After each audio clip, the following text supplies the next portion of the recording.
Assalamualaikum warahmatullahi wabarakatuh. Perkenalkan, nama saya Isbatul Mukarramah dari Prodi Ilmu Komputer dengan NIM 230104030003. Apakah sih Network Interface itu?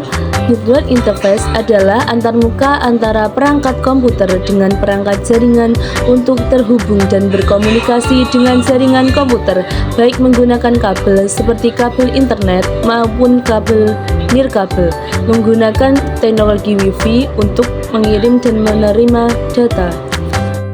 Lalu, apa saja perangkat jaringan itu? Perangkat jaringan adalah berbagai perangkat keras yang digunakan untuk membangun, menghubungkan, dan mengelola jaringan komputer.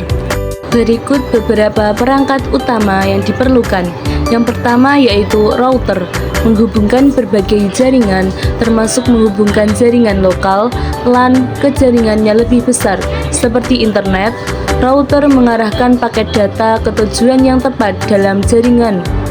Yang kedua, switch, menghubungkan beberapa perangkat dalam satu jaringan lokal, LAN, dan memungkinkan mereka untuk berkomunikasi satu sama lain.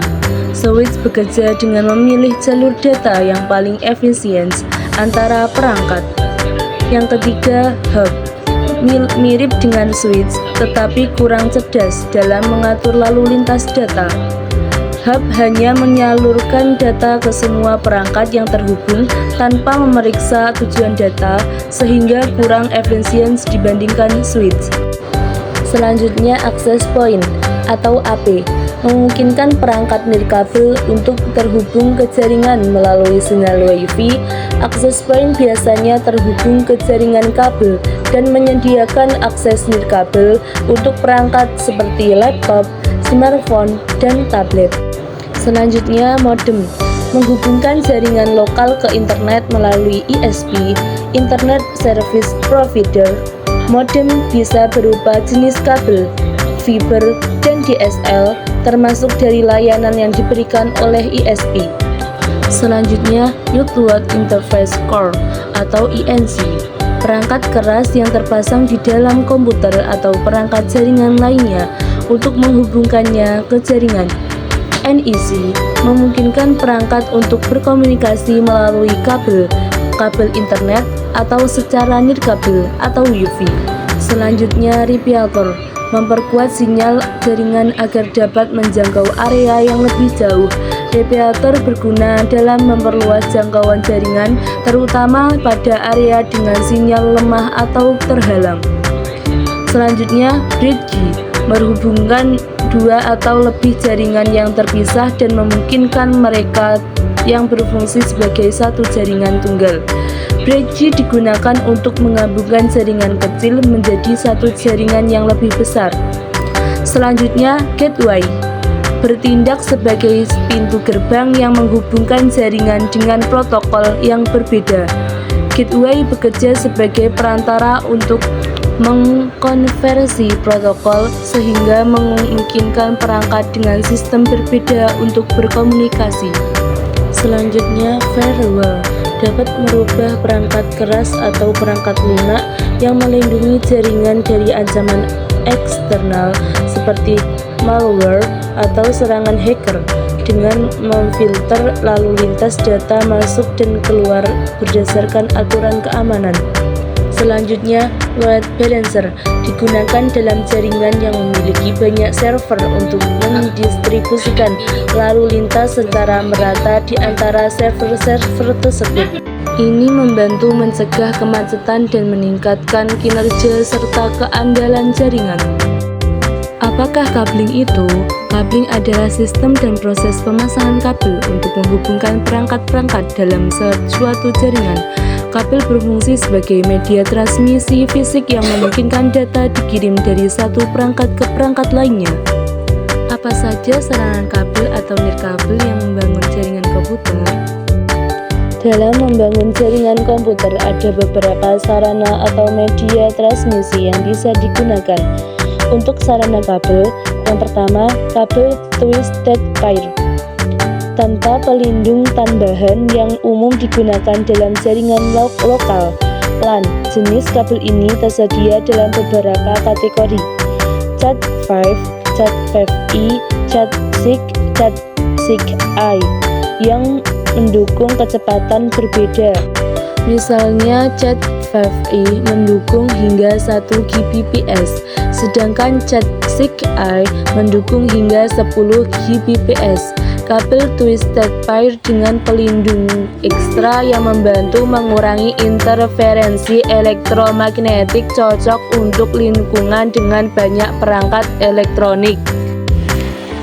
2. Kabel koksil.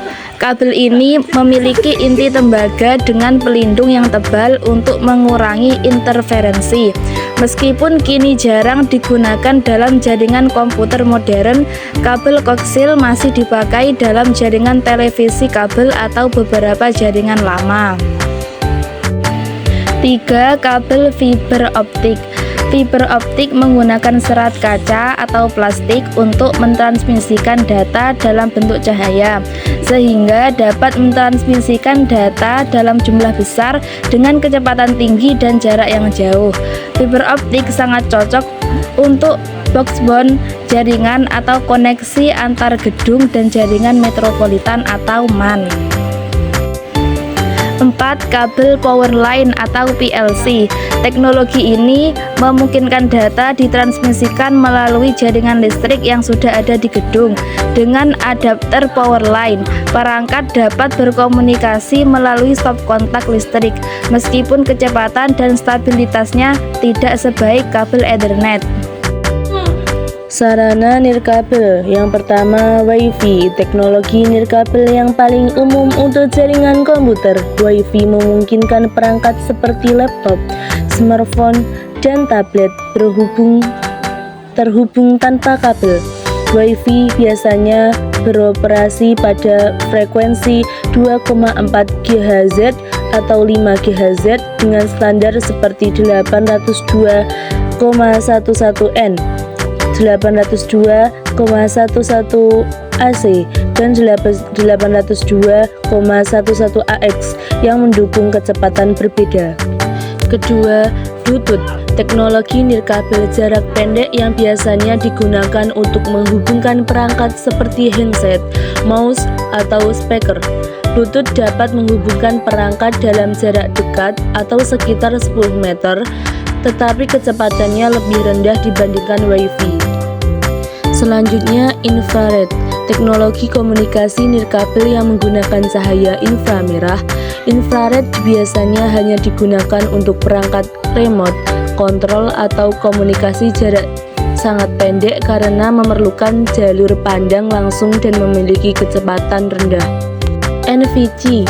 Teknologi nirkabel yang bekerja pada jarak sangat pendek atau biasanya di bawah 10 cm dan sering digunakan untuk pembayaran mobil atau transfer data antara perangkat dalam jarak dekat. Selanjutnya, ZigBee dan Z-Wave, protokol nirkabel untuk perangkat LOT, the Internet of Things, yang digunakan dalam jaringan rumah pintar. Kedua menggunakan daya rendah dan jangkauan yang lebih luas dibandingkan Bluetooth, namun dengan kecepatan lebih rendah. Yang selanjutnya, cellular network. 3G, 4G, 5G. Jaringan seluler menyediakan koneksi internet melalui operator seluler dan dapat digunakan untuk menghubungkan perangkat ke internet tanpa jaringan Wi-Fi.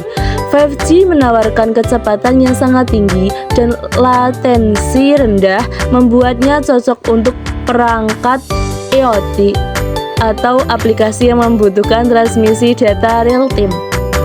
Sekian, terima kasih. Wassalamualaikum warahmatullahi wabarakatuh.